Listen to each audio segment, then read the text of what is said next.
It's not hard to see why mini SUVs are so popular these days. Their extra height and chunky looks make them stand out from more conventional small cars. But they're even more practical and not much more expensive to buy or run. And there's some very attractive models out there too. But which should you choose between the Kia Stonic, the SEAT Arona, or one of the very first small SUVs, the Renault Captur? Yes, today is all about being small yet stylish. To help you decide, I'll see how good looking they are. You have to have the range-topping version if you want the contrasting roof. Check out their practicality. You can slide the seats forward if you want to create more room. And find out what they're like to drive. Also, it feels perhaps the most like a substantial, larger car. But first of all, let's see how much they cost. The SEAT starts from £16,500. The Kia from just over £16,000, but the least expensive car is the Renault Captur, which starts from £15,500. But what really matters is the price you pay at a dealer. So if you click on the top right hand corner of the screen on the pop-out banner or on the link below the video, you can go to carwow.co.uk to see how much you can save on one of these cars. That saving will be crucial in deciding which car you want. But one of the biggest reasons for buying a car like this will be the way it looks. So, which of these is most likely to turn heads on your local high street? I really like the look of this Kia Stonic. You know, it stands out. There is one thing you need to know though. You have to have the range-topping version if you want the contrasting roof, which of course you do. Otherwise, really, what's the point? You may as well just have a normal hatchback. Then there's the Renault, which is something a little bit different again. Most of these small SUVs try to be all angular and tough looking, whereas this Captur, it's kind of more friendly and curvaceous, even though it's still got that raised ride height. You know, it's typically French. It's trying to carve its own niche. That's what the SEAT is trying to do too, but somehow it doesn't quite manage it. The whole point of a small SUV is that they're stylish.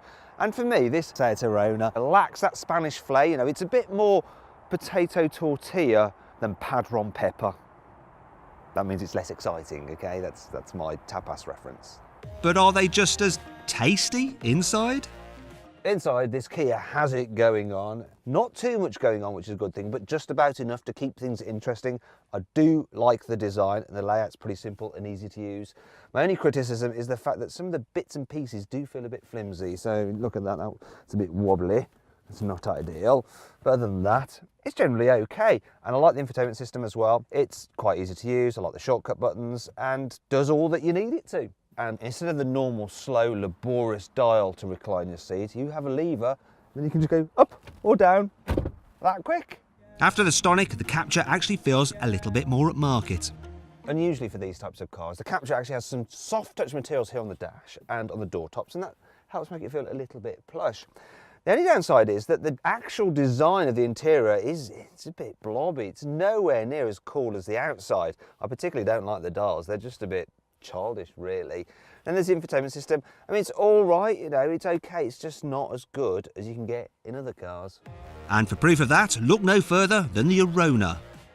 The inside of this car pretty much follows the outside in the way that it's not the most exciting. They've tried to liven it up a bit with this contrasting trim, but it's more sensible than kind of showy. It's a bit of a shame, really. And material quality, I mean, things feel solid, but everything's hard and brittle. It doesn't feel particularly expensive. However, the infotainment system is very, very good. Yeah, it works, it's slick.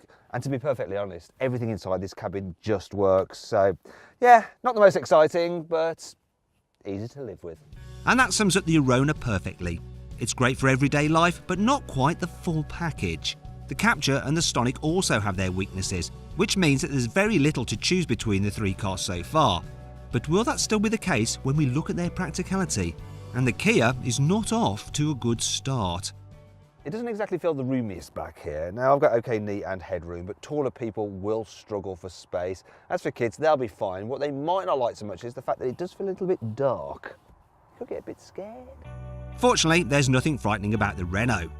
One of the things I really like about the back seats in this car is the fact that the seat base is quite high, so you don't feel like you're squatting down. Despite that though, you've still got decent headroom. It's fine for adults back here. What it's not so good for is carrying three in the back at once because the body is quite narrow. The SEAT, on the other hand, leaves you with a very different impression. It feels reasonably spacious here in the back of the Arona, but the best bit, I think, is the size of the windows. They're absolutely massive, and you've got the extra little window at the back there as well. So kids will love the fact that there's lots of light. Helps it feel roomy. In fact, it doesn't just feel roomy, it's the biggest of these cars if you need to carry 3 passengers in the back at once.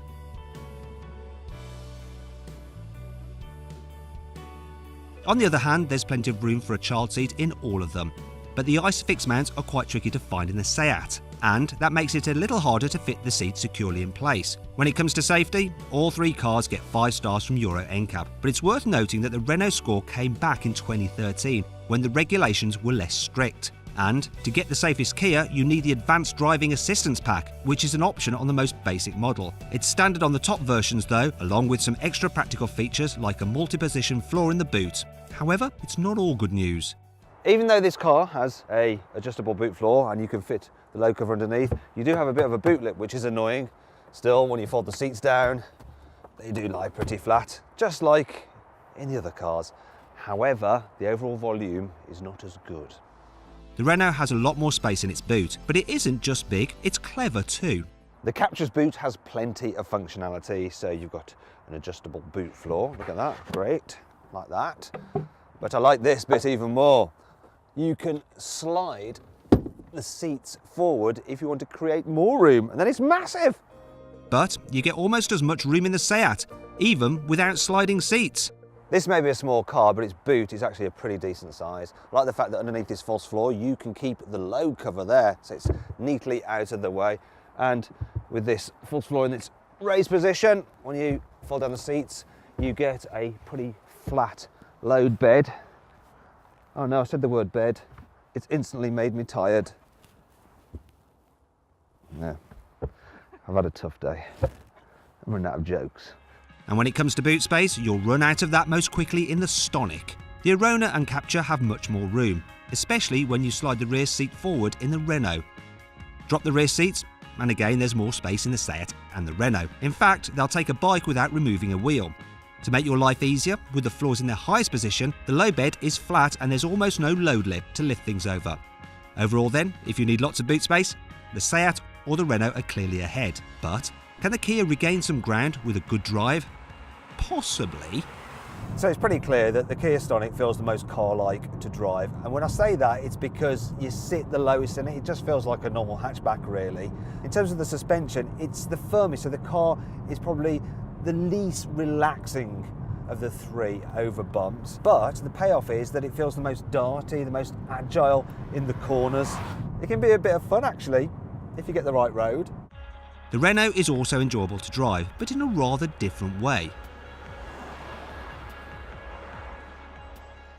One thing you'll appreciate about the Captur is this raised driving position. It does give you a good view out. You'll also like the suspension. It's nice and soft, so that's great over bumps in town. What's not so great about it though is the fact that, well, it can feel a little bit kind of loose and squidgy and soft to drive when you're going faster. It doesn't feel the most sure-footed of cars. It's not bad, it just doesn't feel particularly precise.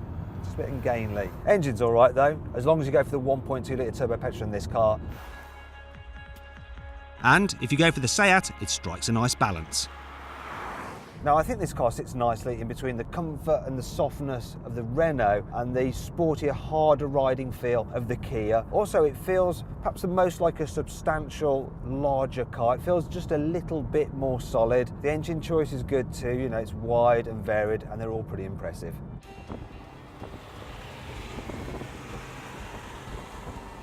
On the road then, these are 3 quite different cars, and you can decide which suits you best.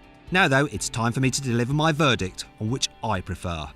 Well, the Renault, it is a good car. It's just a shame that the inside isn't as exciting as the outside, whereas the Kia, it does feel stylish. You know, I really like the look of this, but beauty's in the eye of the beholder, so it's got to be less subjective. And overall, it's the SEAT, which is the best all-round car. You know, it's got good practicality, it drives the best, and it's got a really good infotainment system. And that's why it wins this test. If you enjoyed this video, please like it, comment on it and share it. Also click on our logo to subscribe to this channel, and if you click on the bottom right hand corner you can actually watch more of our content. Meanwhile, click over to the right to go to our deals page to see how much money you can save on a new car at CarWow.